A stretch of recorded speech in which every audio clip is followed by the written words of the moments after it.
పగిలిన పాదాలు, చర్మంపై తేమ తగ్గడంతో ఏర్పడే సమస్య.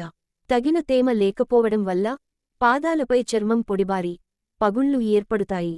ఇది పాదాలను రఫ్గా చేసి నొప్పి కలిగిస్తుంది.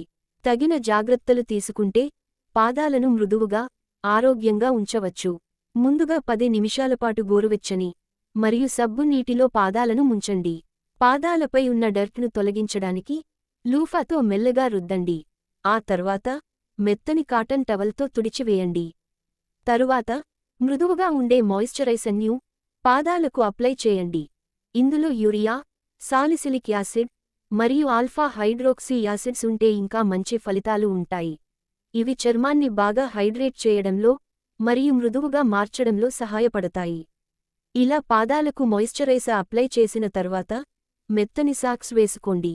ఈ రొటీన్ను ప్రతిరోజు నిద్రపోయే ముందు చేయడం వల్ల